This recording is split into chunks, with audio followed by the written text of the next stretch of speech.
If I had to put money on just one person, I'm frankly not putting it on him this Mm-hmm. week. Um, Nothing. I like Scotty. I love his game. I love watching him play. He's amazing what he can do with a golf ball and a golf club. But Yep. um, that's not where I'm going this week.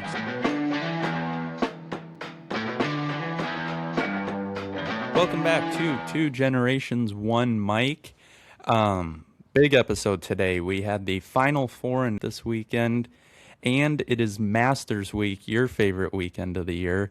A couple NBA things, but yeah, it's mostly going to be college basketball and Masters. Good to be with you, Pat. Hi, bud. First of all, shout out to your hat. That rocks.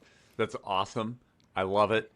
This has been so from last Saturday to this next Sunday is truly my favorite week of the year because Yeah. you've got the Final Four on Saturday, you have the championship game Monday, you have all of you have all of the Masters Week stuff. That's the fun thing about Masters Week, Ben, is that like each day there's actually stuff going on out there that is really kind of interesting. It's not like a regular tournament week where the Golf Channel shows some stuff from there and whatnot, but you've got Monday night was the amateur dinner Yep. with Fred Ridley, the chairman of Augusta National. Tonight, Tuesday night, is the Champions Dinner. Big deal. Rory will be hosting that. Mm-hmm. Wednesday, par 3 contest. Then the tournament starts Thursday, and it's all on. Let's go. Yeah, it's good. You don't have on a jersey today, but the closest thing to it when it comes to golf. Absolutely. Let's call it a jersey, though. It's a Yeah. golf jersey. Yep.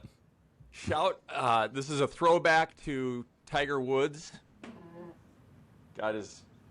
It's essentially so Tiger always wore red on Sundays Mm-hmm. and of tournaments, and this was the shirt, the basic design that he wore when he won the '97 Masters. Yeah. And let me give you some facts about him, Ben. Born, first name was Eldrick Woods. Got the nickname Tiger. He was born in Cypress, California. He attended Stanford University from 94 to 96. So he attended for 2 years. Prior to that, so he won 3 consecutive, and is the only person to have done this, won 3 consecutive U.S. junior amateur titles in 91, 92, and 93. And then he won 3 consecutive U.S. amateur titles, 94, 95, and 96. So after 96 is when he decided to turn pro. So that was partway through that. The USAM is in kind of the middle to latter part of the summer, and then he Mm-hmm. turned pro right after that. Finished out that PGA Tour season, won the Masters the next year in 1997 by a record 12 shots. He was at 18 under, and the next closest was at 6, and that's still Mm-hmm. the largest margin of victory for the Masters. He also set a scoring record at the time. That 18 under par record held until 2020 when Dustin Johnson beat it. Wow. But what's even more amazing, Ben, is when you look Mm-hmm. at this. On round number 1 of that in 1997, when he made the turn after the first 9 holes, he was 4 over par. Real. That is Yeah. crazy. So Holy essentially, he cow. gave the field 4 extra strokes and then just absolutely turned it on the back 9. Mm-hmm. He finished round number 1, I believe, at 2 under or 3 under. And then by the end of round number 2, he led by 3 strokes and left left everybody in the dust after that. Mm-hmm. I could go on and on the years that he won the PGA Tour money list, was the PGA Tour Player of the Year, all of this stuff. I'm just going to give you a couple just quick stats right here, just 3 amazing stats. Yeah. He is tied for all-time PGA Tour wins with 82. He has 15 major wins. That is second to Jack Nicklaus, who has 18, and he's got 5 Masters titles in those 15. The big one, I think that I don't know if this will ever be broken. I mean, Scotty Scheffler is on his way, but he has a long way to go. In his career, he has 683 weeks as the world number one player in the world golf rankings. That is 13 plus years. And number two, who is Greg Norman, is only half of that. That is So, crazy. and I think Scotty right now is at 4 or 5 years, something like that. So, what he did on the golf course, Ben, is stuff that people by that time had really never seen at all. I mean, his distance was incredible. His feel around the green. I mean, one of the most famous shots of all, and the most famous shot at the Masters for me anyway, is a chip that he had in 2005 on hole number 16. Yep. He and Chris DeMarco were going back and forth. 2005 last round is worth watching on YouTube. That was epic. And he and Chris DeMarco were going back and forth, back and forth. They tee off on 16, a par 3, over water. He pulls it left of the green. He's kind of short-sided himself, and the green is severe back to front slope down. And he's up against the collar of first cut to second cut of rough. And he bumps it up into the slope, and it comes way up. And Vern Lundquist has one of the most famous calls in all of golf, as then the ball starts trickling down the hill, comes down, stops just on the edge of the hole, and it frames the Nike logo that was on his ball. Almost, I mean, you couldn't even make it up. It was unbelievable. And then it drops in. Place goes crazy. That was an awesome, epic round, because they actually went on and were tied after 18 and had to play 18 again in a sudden death, and he ended up beating DeMarco. So anyway, Tiger Woods today in honor of the week. Yeah. And I get it, have to wear the red polo, but that's tough after the news from last week. That is really, really tough. As a person, you just want him to be okay. Obviously he's got notoriety that goes. His body just took such a beating over the years, Ben, with his back. I mean, I don't know how many back procedures he's had. Before the crash in L.A. that messed up his leg, he already had, ACLs and broken bones and whatnot. He won the 2008 U.S. Open with a torn ACL and a broken bone in his leg. That is crazy. That was unbelievable. That's amazing to watch. And where after, by the way, side note, Torrey Pines is where that was. Finished tied at the end of the last round with Rocco Mediate. And at the time, the U.S. Open, if you were tied after Sunday, you had to play a whole 18 holes. Wow. For on Monday as the playoff. They finished those 18, Ben, tied. So then did they it was play sudden another death. 18 again? Oh, then sudden death. Then it was sudden death on Monday. Wow. How crazy is that? That is crazy. I mean, we could just go. I could talk Tiger Woods highlights forever. It always blows my mind, like, for what Scotty has done in the last 5 years and seeing the numbers he's doing, and it's like, gosh, that is amazing. And then you look at it compared to Tiger's career, and it's like, wow, he's not even close yet to Tiger's stuff. Not even close. It always blows my mind. What he's doing is he's kind of the first one to do it since Tiger's heyday. 15 plus years ago. I mean, Tiger's the year 2000, the golfing year of 2000 that he had was unbelievable, because he actually didn't win the Masters in 2000, but then he won the U.S. Open, the British Open, or the Open Championship, and then the PGA Championship. At that time, the PGA Championship was the last major of the year. Yeah. And then he won the 2001 Masters. So Tiger Slam.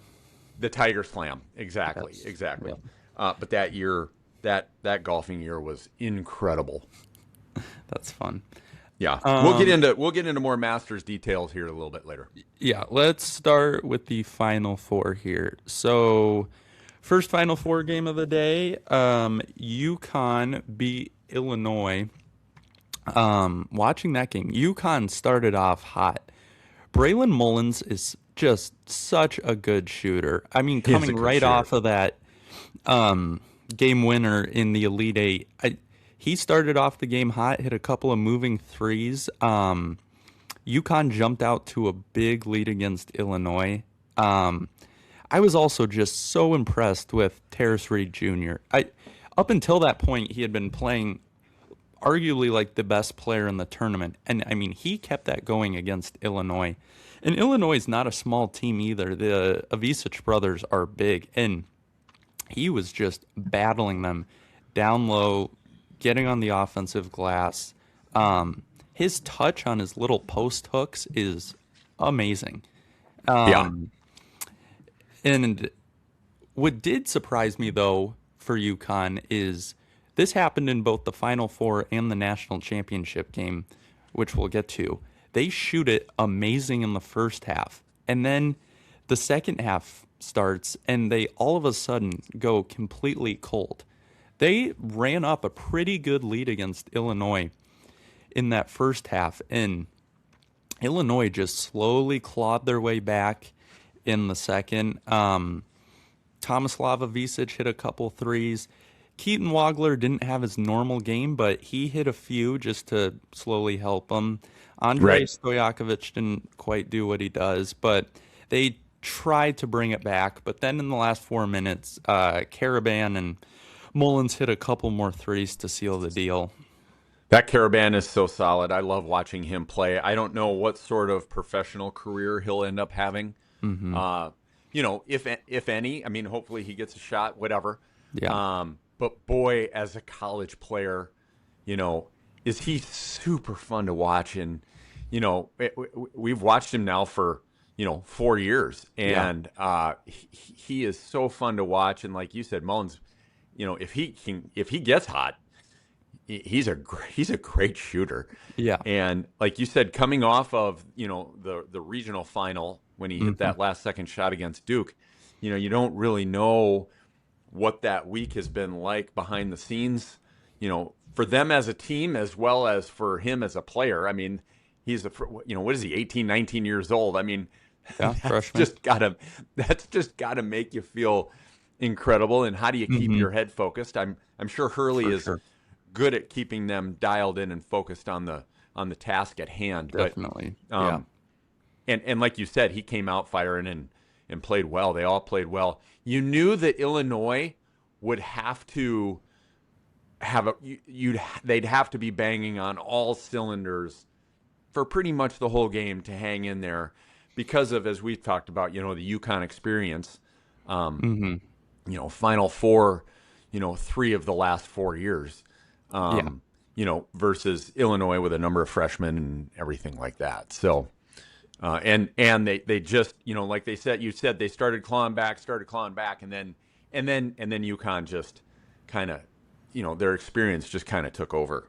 UConn is just so good in those, like you said, with the experience they've had over the past couple years. I mean, most of their players besides Mullins are either juniors or seniors and have been in this position for them before. I mean, it showed in the Duke game with their experience. It showed in this game. Just they stay calm and make the right plays, even in those last couple minutes. Yeah. And Hurley, Dan Hurley, like him or hate him, he's a great coach. He's a very, very, very good coach. And it was kind of fun to see him smiling a few times on the sidelines, middle of the game, not just at the end of the game, and both in the semifinal and final. Yeah. I was glad to see that. I still don't like all of his antics related to the refs, but whatever. That's a me problem. And but boy, you cannot argue how he has those guys ready to play. For sure. And you hear a lot of UConn players say that practice is tougher than the actual game. And like I've seen a couple clips from their practice, and the way he is just barking at players. I mean, even I saw a drill they were doing where he had one of the managers standing next to him. The manager would get a pass from someone else, hand the ball to Hurley, and Hurley would do a post feed or whatever the play was. And the manager didn't hand it over like right away. He was kind of watching something else happen on the court. And Hurley just rips into the manager. He's like, "What are you, asleep? Come on." Yeah. Oh my gosh. And credit to him. I mean, good leaders, and I'm not just talking in sports. I mean, good leaders, and you practice or you do the small tasks perfectly, so then when it comes time to execute, everything is exactly as it should be. Yeah. And so he's running the practice, with a fine-tooth comb and being right on top of them, so that the game, everybody knows exactly what their job is. And that's what a good leader does, and boy, he does that well. He has them ready to play. For sure. Yeah. And then the second game of the night, this really ruined my Saturday. I am so sorry. Michigan blows out Arizona. Going into it, I knew it would be a tough one, but Right. it was the worst defensive game I've seen out of Arizona this year, having watched every game basically. And Michigan, Arizona's considered a big team. They have size, but Michigan, the trio of Yaxel Lindenberg, Morris Johnson Jr., and Ade Mara, they are just so big and so dominant down low. Arizona's a great rebounding team, and Michigan was just working them on the offensive glass. It was hard to watch. And then about halfway through the first half, Yaxel gets hurt with that leg injury, and you could feel the stadium kind of go quiet as all the Michigan people nervous. Arizona brought it to 6. It was 27-21 Michigan. Right. But credit to Michigan. Usually if your leader goes down like that, it might affect the other players. Michigan just put their foot on the gas even harder, and it was kind of over from there. Yeah. Yeah. Well, and it was just unfortunate because Arizona just could not get anything going. Mm-mm. And we'll get to the championship game, but it was the same with UConn last night. Yep. Arizona just couldn't get anything going when they would make a couple baskets in a row, and very rarely, frankly, did they make, consecutive baskets in consecutive visits down the court. Michigan is just so strong. I would have expected Arizona to come out a little bit stronger, a little bit more ready to play, and it'd be interesting. It'd be interesting to hear, if you could have Tommy on the side, sitting in his living room and going, okay, you've had a couple days to reflect on it now. Yeah. What would you do differently? What do you think happened? What was the preparation off from what your normal preparation has been? Obviously it's kind of like the Super Bowl in football or whatever, when you've got, it's tough to stay in your routine, and everyone talks about how athletes really like a routine, and you try to stay, throughout a week or throughout a day, a game day or whatever, doing exactly the same thing. And when you get into the super big events, your timing gets all thrown off. Mm-hmm. It would be interesting if that had an impact. I don't know. It would be kind of fun to go, though. I would really like to hear his opinion on what transpired. Yep. And that was his first Final Four, as coach of Arizona, and hopefully he has many more. And they've locked him up now for the foreseeable future with that North Carolina job hanging out there. So hopefully he's able to restock and make another run over the next however many years. Yeah. And happy Arizona locked him up through 2031 because we talked about it last week. There was all that smoke with the UNC job, and we'll touch a little more on that after the national championship game. But, national championship game. First half, like I said before, UConn came out firing. Caravan and Mullins were hitting threes. Yaxel did not look like the same player out there that he normally does, but once again, it didn't slow Michigan down. When I was listening to the broadcast, Yaxel actually told Tracy Wolfson, the sideline reporter, that he probably shouldn't have been playing in that game, but because it was the national championship, he had to suit up. Which it's not like though he was totally ineffective. He had some good plays down low, a couple blocks. You could tell it was affecting him on the perimeter. He just didn't have the same burst like he normally does. But Right. I mean, he's just a smart older player. He adapted. Well, and oh shoot. Go on. I can't remember what I was going to say. Yeah, no, you're good. It was I yeah. heard, so from when that happened, so that happened on Saturday afternoon, and they had been doing 24-hour around the clock treatment on him, between ice and massage and infrared or whatever, ultrasound, all kinds of stuff. They showed just a couple clips of him getting worked on, in a treatment room. But Yeah. I mean, you can picture. I'm sure they were going in and waking him up every couple hours because they, in the middle of the night to work. I mean, it had to just be a very restless 48 hours for him. Oh, for sure. But no, everyone else stepped up. Like I said before, Terrace Reed Jr., arguably the best player in this tournament. But having a Day Mara guard him, who's 7'3", it pretty much rendered him ineffective, which really, really hurt UConn.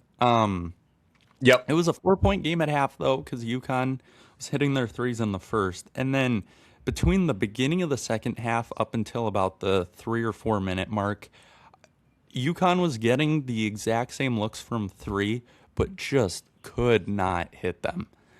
So I sent you that picture of the screenshot Yeah. of CBS or TBS's broadcast at the end. It was over, and they put up the last box score, and Caravan was 3 for 10 from 3-point range. Terrace Reed was 4 for 12 for overall field goals, and Mullins was 4 for 17 on field goals. I mean, oh, man. you're not going to win. You're not going to win against Michigan No. with that shooting. And so early in that second half when they were really cold, it went to about, what was it, an 11-point Michigan lead was the highest. And then UConn started to hit a couple, but they just couldn't get stops on defense. It kind of stayed like between 9 and 11 for the rest of the game until the very end where UConn started to get it going. Mullins and Caravan hit a couple threes. Yep. Started to cut it down. And Then with actually took the lead for a minute. they made it a 4-point game. Solo ball. No, I'm talking in the first half. Oh, yeah, yeah. Yeah, I mean, granted, they were down by 4 by the time it reached halftime, but, about halfway through, they started out way down, then clawed back, then actually jumped up ahead by a few points. Yeah. And then they just kind of went like this, and then Michigan just kind of got, like you said, that 4-point lead at halftime, and then UConn just could not catch fire. They just could not catch fire. Well, but they tried in the last 4 minutes. 40 seconds left when Solo Ball banked that tough three in, and then Yaxel turns it over here. I was sitting there watching it, and I'm like, if UConn pulls this off, that would be amazing. Yes. Yes. No, but you're right. They did claw it back. Couldn't score on the next possession. So, and then Michigan free throws, that ended it.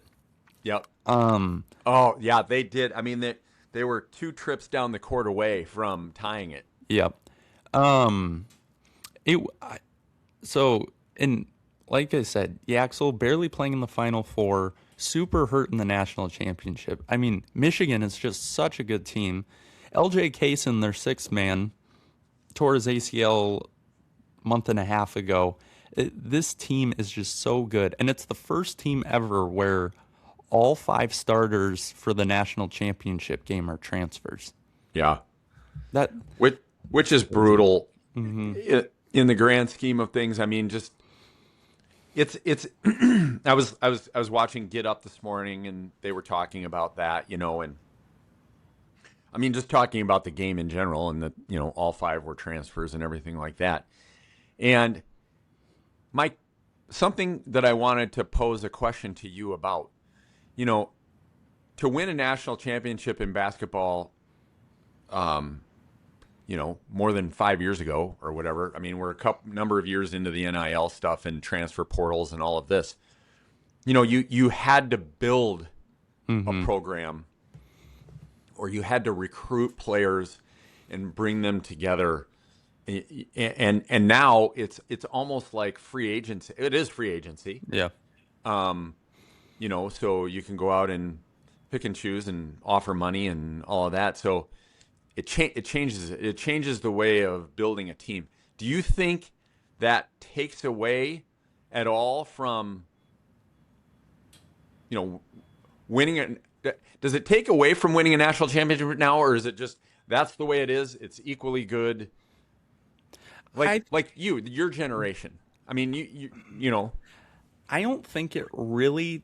I mean, yes, it's different, but I don't think it takes away from it because, I mean, by the time now you get to the Elite Eight, the Final Four, the national championship, you're playing against teams that have done exactly the same thing you did. I mean, you go look at UConn, Yep. Arizona, those teams. They have also brought in transfers, paid guys, have a Yes. pretty solid roster price to them, same as you. You're still proving you're the best team, but yes, it's different. It's a different way of putting a team together, I guess I should say. Mm-hmm.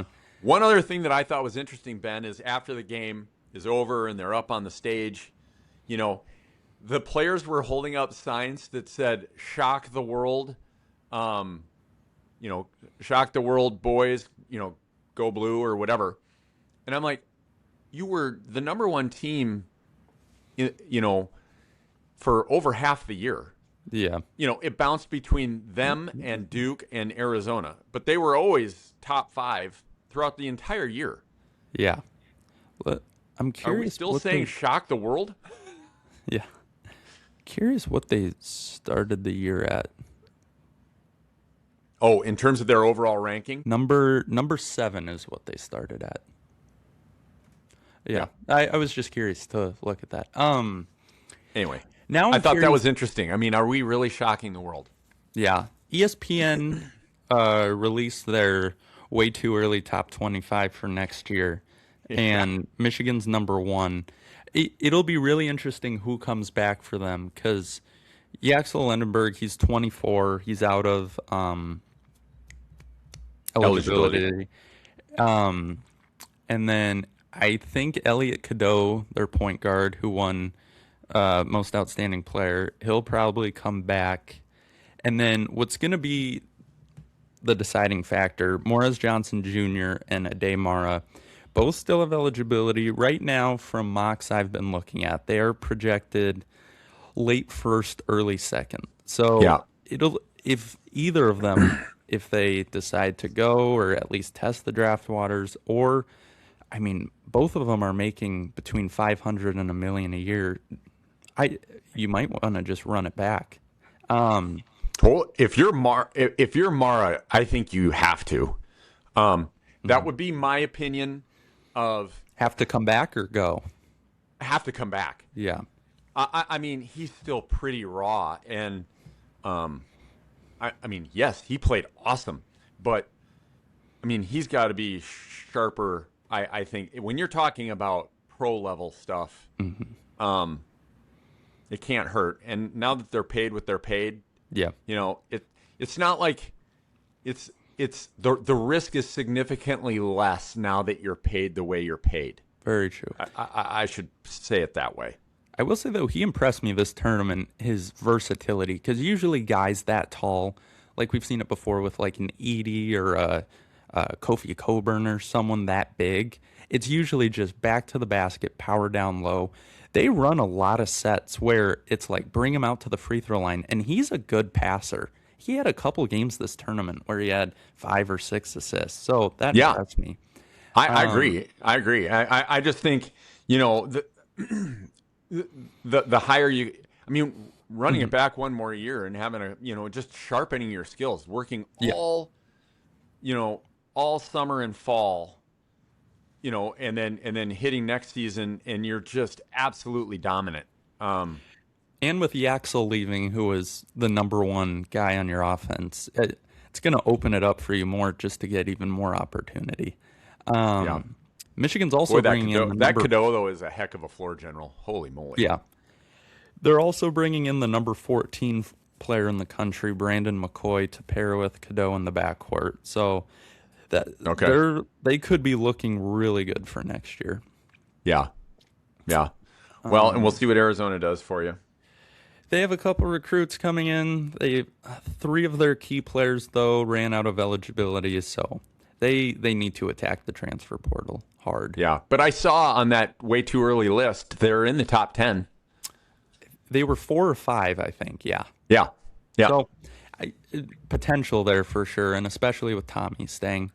So a couple more non-national championship related points. So with Tommy Lloyd staying, UNC hires Mike Malone, former Nuggets coach, as their new coach. Do you think this is going to be a trend with now college being more like the professionals, colleges going after former NBA coaches who it's being so similar now, they want that NBA experience? That is a fantastic way to put it, Ben. And boy, I have no idea. Non-insider, just Yeah. I consider myself a water cooler sports guy. But having all my years kind of watching North Carolina basketball, I love North Carolina basketball strictly from a spectator standpoint.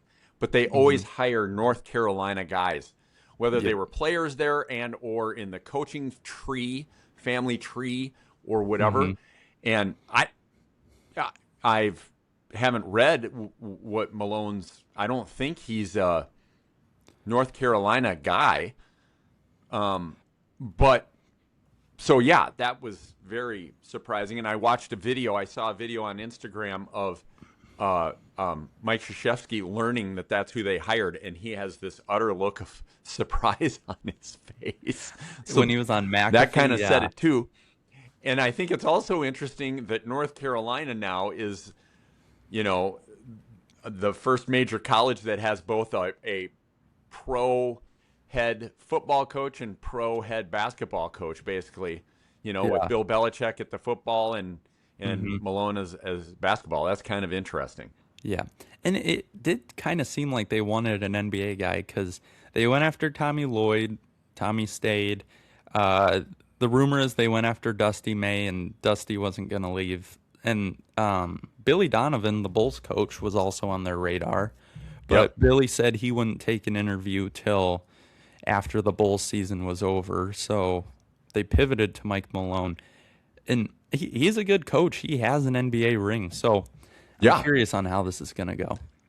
Yeah, and he's way younger than Bill Belichick, Yeah. So, in terms of relating to the guys, a little bit easier there.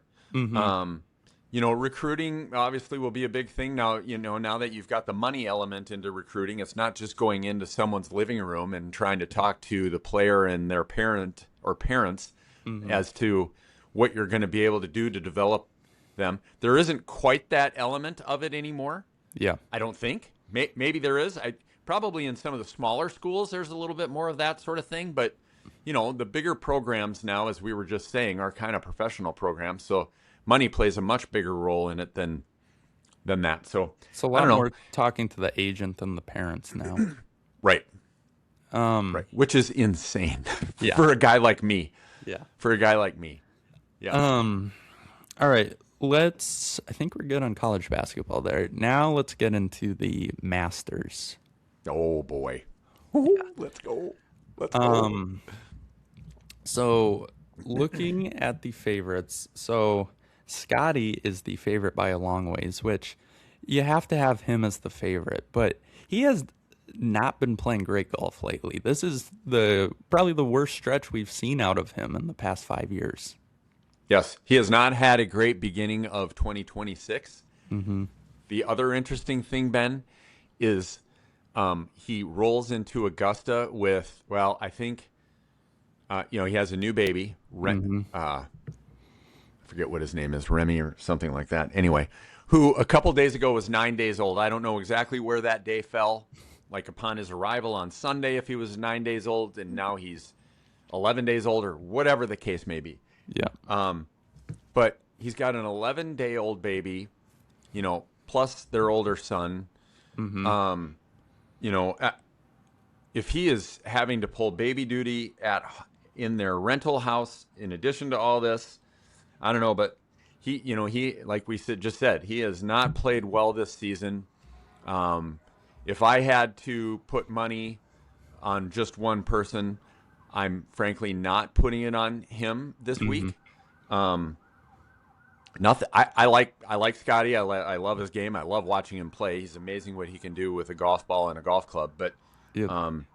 that's not where I'm going this week. So yeah, It would be interesting to know like the behind the scenes for him, what's going on, if he is doing baby duty, all that, or if what's his wife's name? Meredith. Meredith, yeah. If he's telling Meredith like when the baby's born, hey, I need 2 weeks and then I'm all yours here. Let me get through the Masters. It'd be funny to know what that conversation is like. I would love to know what that conversation was like, Ben. Yeah. Yeah. And then, so after Scotty, the next two favorites, both live guys. We have John Rahm at plus 930 and Bryson at plus 1025. Bryson been pulling out some serious wins in live. John Rahm, this is probably the best stretch we've seen from him on live, but he does only have one win. Bryson has beat him out here in a couple tournaments. Yeah, well, Bryson, South Africa was the last live tournament, and Bryson and Rahm went into a sudden death playoff, and Bryson won it on the first hole there for the playoff.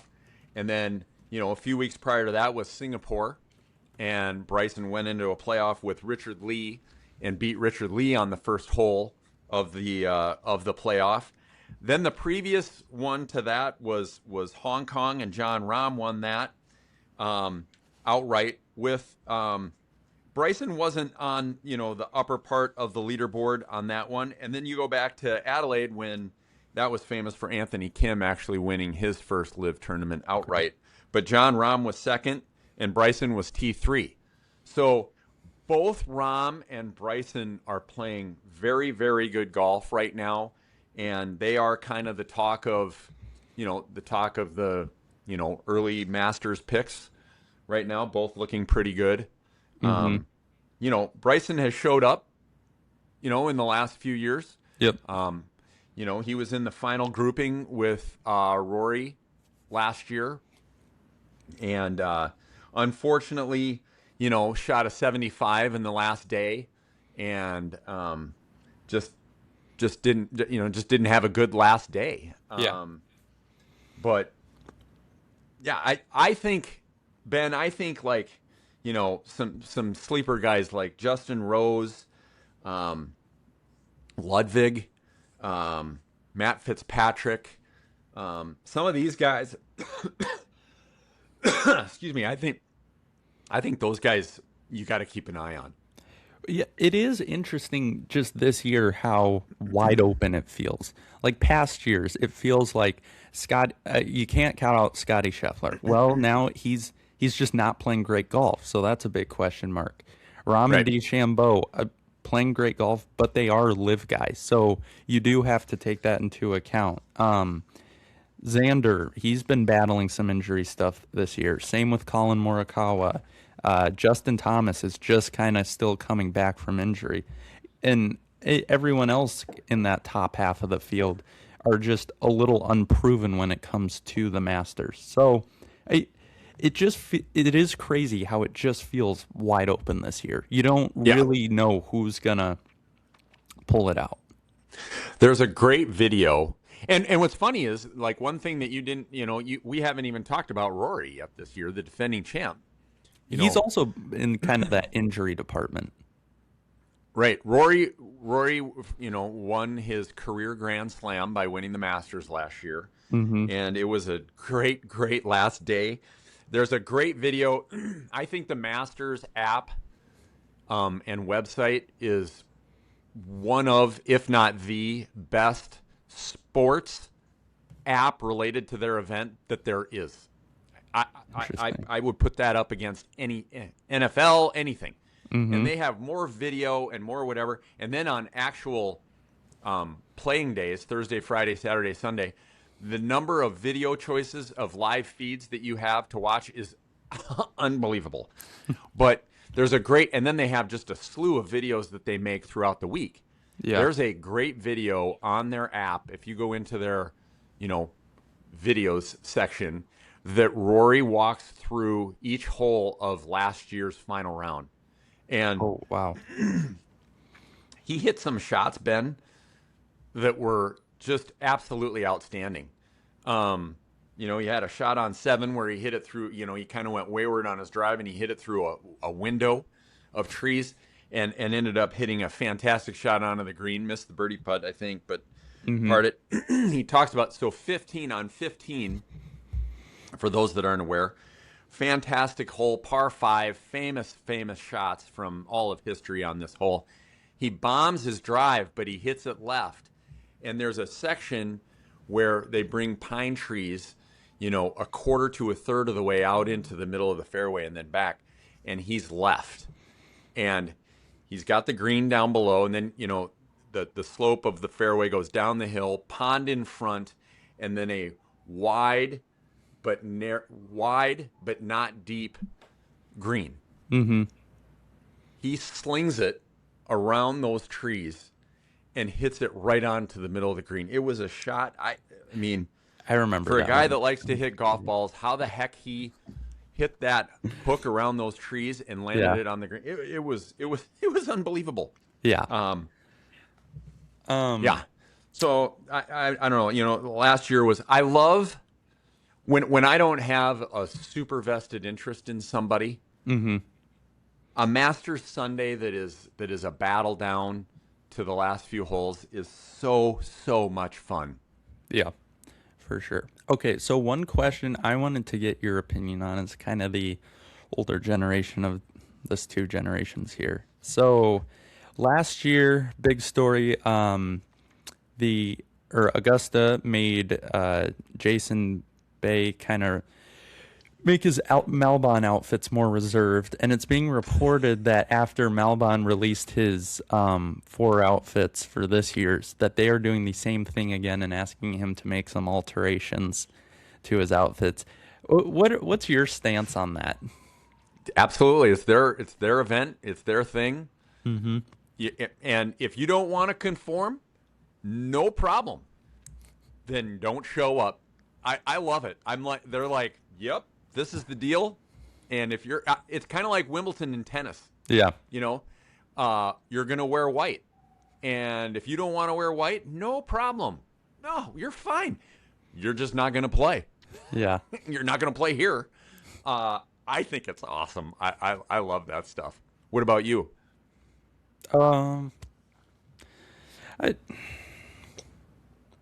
Yeah, no, you're right. It's their club. They can do whatever they want. Exactly.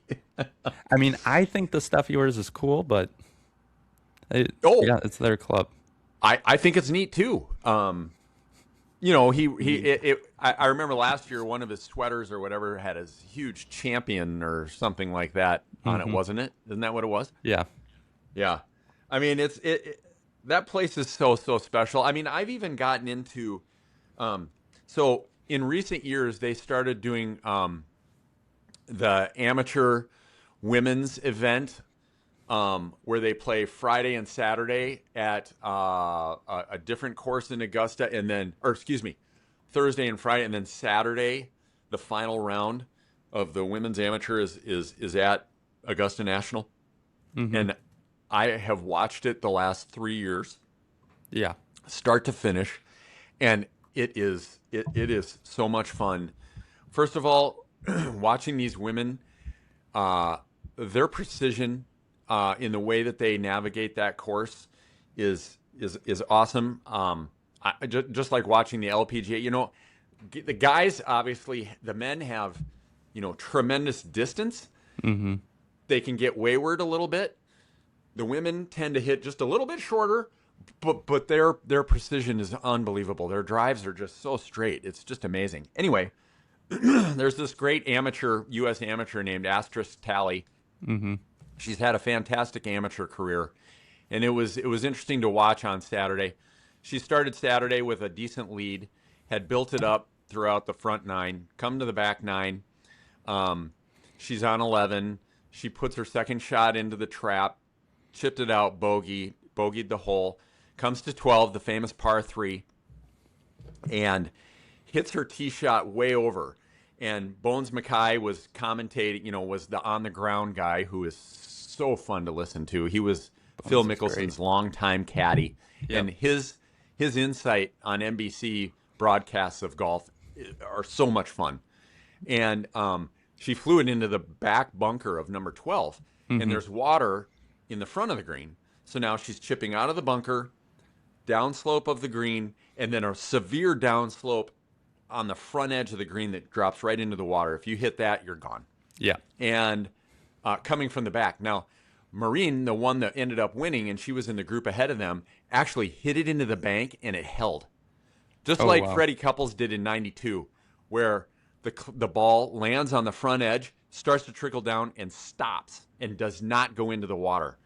She's coming, though, from the backside of the green, chips it out, it comes out shallow, runs across the green, drops in the water. Yeah. Unfortunately, she elected to do her next drop. You can either drop in the spot where you hit from, or she would have to go actually over the water and chip back onto the green over the water. She elected to drop in the sand, did the same thing, rolled it across the green into the water, then went around, chipped up, one putt. That's a 7, and that was it.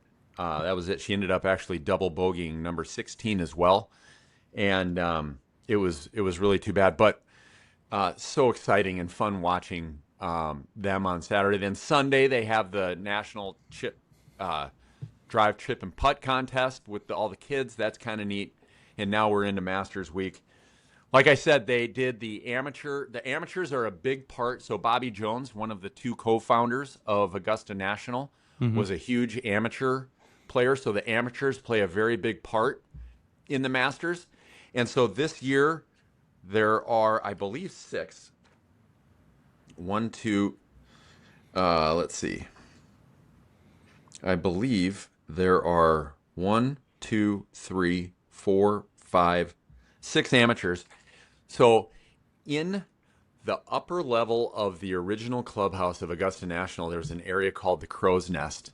And amateurs are invited to stay on property in the clubhouse up in the Crow's Nest. It is super cool if you can see some pictures. Now, granted, it's not glamorous. I mean, the beds are little twin beds, and you're kind of all in this big dorm room. Yeah. But you have to do it. A lot of them fun, do it for one night, and then they move off. Gotcha. But then last night was the amateur dinner, so they get to have dinner with Fred Ridley, the chairman of Augusta National. And, like I said, tonight is champions dinner night, so all of the champions that are on site come back and go to dinner. And then Wednesday's the par 3 contest. Side note, par 3 contest winner has never won the actual Masters. Oh, wow. Yeah. So that's why a lot of guys don't want to win. What they'll do is have their families out there, and then they'll let one of their kids hit a shot. And so then that actually ends up DQing you from the par 3 contest. Oh. And so then they don't have to worry about that possibility of winning the par 3, and then you're not going to win the Masters superstition. Yeah. Last year, didn't So Rory's daughter make like a 40-foot putt or something like that? Yeah. Yeah, totally. All right. Okay. Let me ask you a quick question. Sorry. What's your favorite hole? Like when you're watching the broadcast, what's your favorite hole? Oh, gosh, that's hard watching the broadcast. I would say, though, favorite hole's probably 16, just because there's so many historic moments on it. It's hard to argue with that. Totally. What's Totally. yours? A lot of people would say amen corner, 11, Mhm. 12, and 13. Um, but I kind of lean to 13, 15, and 16. I think those are there's so many big swings on 15 because of the Yeah. opportunity for eagle. Um, Mm-hmm. it can totally change around, or you can end up rinsing it. I mean, one Yeah. time Sergio put 4 balls in the water. He kept chipping Oh, it, and it would roll back in, and then he'd chip it, roll back in. I mean, I forget what he got on the hole, a 9 or 10. Anyway, yeah. but I'm with you. I think 15 or 16 are just so epic in the swings that it makes in the final holes of the tournament. Yeah. All right, and then the last thing for our Masters preview. So what we're gonna do here is you and I are gonna do a snake draft, each picking 4 people total, and Ooh. we're gonna see if one of us can pick an outright winner, but also when the tournament's over, kind of math out our selections based on how they finish, and whoever has like the highest average will win. Um, Good for so you. Fun. do you want the first pick, or do you want to make that second, third pick coming back around? It's your idea. I'm going to let you choose. Okay. Uh, I'll let you have the first pick. Okay. Well, I guess I'll go Bryson. Ooh, interesting. Okay. Um, all right. For the second pick, I'll go with Scotty, and then coming back around, I am going to go with Cam Young. Oh, They're winning the players there. nice. All right, you got 2 picks here. So I have 2 picks. I'm going to go Xander Ooh, okay. and Rom. And Rom. All right, I Who have did you do after Sky? Oh, Cam Young. Cam Young. Um, I am going to go with. I'm gonna go with Colin Morikawa. I know I said he's battling injury, but I've just always liked him. I know you Um, have. I know you have. and then for my last pick, it's a dumb pick, but I've been believing in him for. It's been on a rough stretch for the past 10 years. It's so hard for me not to pick Jordan, but Oh I'm not man. gonna do it. I'm not gonna do it because I've been believing for 10 years now, and it still hasn't come. I'm gonna go Justin Thomas. Oh, okay. I feel like he's kind of due the way Rory was last year. Yep.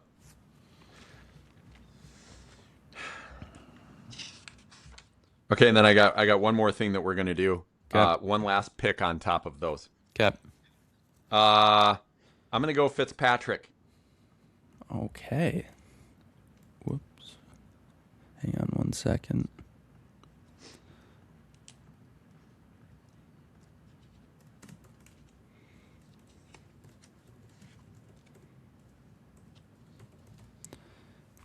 All right. Nice. Okay, you want one last pick? We Yeah. gotta each. We have to each pick a first-time player. So their first time at the Masters. You want me to list them off to you real quick? Yes, please.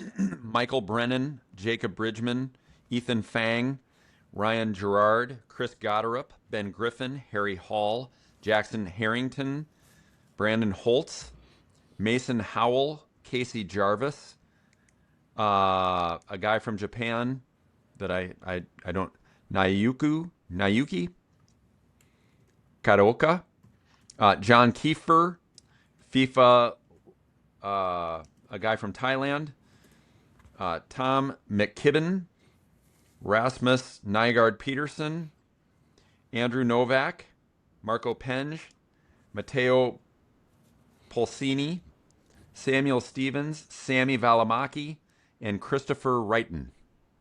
All right. You're up, so you pick yours. I will take Ben Griffin. Ben Griffin. Okay. Yep. Um, and then I am going to go with Chris Gotterup. Yep. Good call. I was going to tell, if you didn't know what to do, I was going to tell you to take him.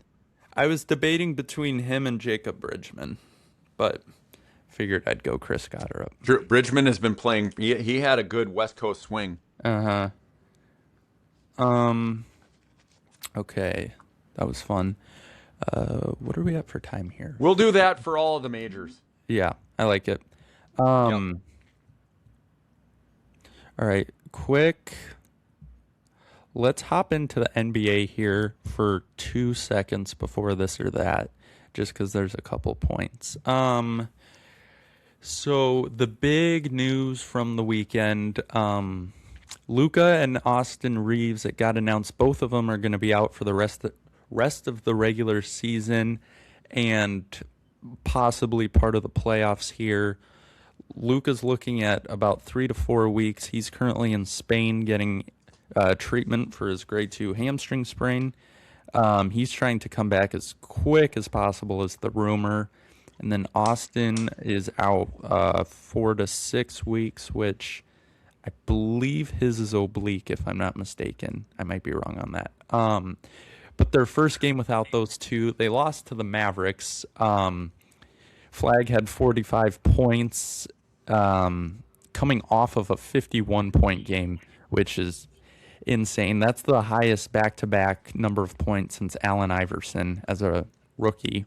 As a rookie, yeah. I will say, though, LeBron played awesome, basically had a 30-point triple-double, but the Lakers are now so short at guard. The fact that Bronny, Nick Smith Jr., and Kobe Buffkin were getting, like, true minutes compared to just their normal garbage time minutes, that's not great. They looked awful on defense, which is interesting because Luka and Austin are not their best defenders, but it just seems to have kind of messed up this whole thing they've gotten going since March, where they've just had an awesome March. Hopefully they can hold on to this third place spot, but they got to win some games here in these last 5 or so. And Flag, with those back-to-back games, took the lead for the Rookie of the Year race over Khan. This is one of the closest Rookie of the Year races I can remember, though. Probably. And it's so cool because they were teammates last year at Duke. And roommates, yeah. Yeah. I mean, It's probably awesome. closest since Ben Simmons and Donovan Mitchell, and then before that, LeBron and Carmelo. So it has been super cool to follow this. I'm curious to see because I feel like the NBA would want Cooper to win it, but Khan has been so awesome this year. Yeah. And then last NBA point. So over the weekend, Ja Morant lists his house in Memphis for sale. And then last night, the Grizzlies had their last home game. And when he was walking to the tunnel in his street clothes leaving, he was throwing up peace signs at the crowd. So 2 very interesting things for that. I don't know, though. It was at the trade deadline when they were looking at moving him. He apparently had like little to no value. So Yeah. I'm curious to see what they're going to do this summer with that whole situation. Oh, for sure. Yeah. That's going to be so crazy where he ends up. Yeah, that's it for NBA. So now getting into this or that. Yeah. So the other day, we're going to switch it up this week. I saw a clip on TikTok from the Hack and Scratch podcast, so thank you to them for this idea. So you are the golf guy, you're the Masters guy. I know one of your dreams is, this is probably your dream at this point in life, is to play at Augusta. So we're going to do a would you rather play Augusta or, and I'm going to list off 7 things, and you got to choose if you're going to play Augusta or you want this other item. All right. God, that is brutal. So first item. And I've not seen what these are. Yeah. Would you rather play Augusta or $100,000 cash? Play Augusta. Play Augusta. Okay. Would you rather play Augusta or hit a hole-in-one on 17 at TPC Sawgrass? Play Augusta. Play Augusta. All right. Play Augusta or go on a UK golf trip where you get to play all the open venues. Play Augusta. Okay. I have a weird thing, if I can Mhm. explain. Yeah. I don't have a huge desire to go over to the UK and play golf because the weather can be so spot. I mean, it can be absolutely gorgeous. It can be 40 degrees, 50-mile-an-hour winds sideways and rain, and you still go out and play. And I'm not. I'm beyond Would the you desire to do that. would it change your answer if good weather was guaranteed when you were playing over there? No. No. You get to play Augusta or you own the course record at either Mapleton, Thunderbird, or Minnehaha. You get to choose. Do you want to know what's so hard is that I know that is totally fictitious. Like, there's no way in the world I would be able to do that. So, of course, my answer then is play Augusta. But because I don't even know what that. Of course, playing Augusta is just as far-fetched. Yeah. But in the back of my head somewhere, there's that opportunity that I'll get to do it. All right. Play Augusta or a membership at any country club in the country that isn't Augusta. Oh, my God. Okay, before you answer, what country club are you thinking about? Oh, man. Well, there's just so many awesome ones. I mean, Cypress Point. Yeah. I would do that. Yep. I would take the membership there. Interesting. Okay. Play Augusta or tickets to the Masters every year for the rest of your life. Okay, so here's my question for that. Okay. Do I I'm given tickets every year. Mm-hmm. If I were to choose to play Augusta, can I somehow get play Augusta and no opportunity ever to go to the Masters again? I didn't Let's think say that that. far. Okay. Let's say that. Yeah. I think I would take tickets. Interesting. But Because if you take the tickets, it's guaranteed you will never play Augusta in your life. I think I would do that. Wow. Okay. Mm-hmm. I mean, it is so special, and I hope to be able to go again sometime. As you know, I've had the opportunity to go a few times, and it is beyond awesome. Yeah. I just love it. You and I will go sometime, I hope, and it is so cool, and so I would not want to give that up. Gotcha. Would you rather play Augusta or play around with any three current golfers that's not at Augusta? Play Augusta. All right, last one. You're meaning you're meaning professionals. Yes, correct. Yep, play Augusta for sure. All right, and then last one, play around with Tiger Woods. Play Augusta. Wow. Okay, that was fun. Did I surprise you on some? The membership to a country club, that one surprised me. And then a hole-in-one on 17 at Sawgrass. I thought you might debate that a little more, but I figured you would go with play at Augusta. Here's the thing that's kind of something interesting. As you know, I have golfed since I was probably 5. Mm-hmm. And I have never had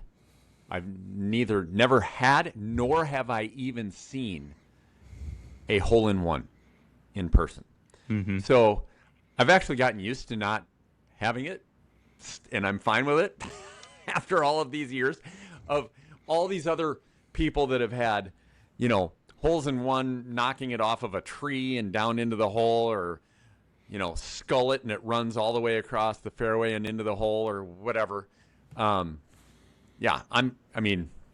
would absolutely play Augusta before needing to get a hole in one. Yeah. I just thought though, being 17 at Sawgrass, Yeah, I mean that that would be really cool. that is super cool. Yeah. All right. Good episode today. Who knows what's going to happen this weekend? So that'll be fun to talk about on next week's episode. Yeah. Remember to follow on TikTok and Instagram. Subscribe on YouTube to Gen 1 Mike Pod. Thank you guys. Pat, good to be with you. Love you, bud. Great to see you. Love the hat again. Thank you.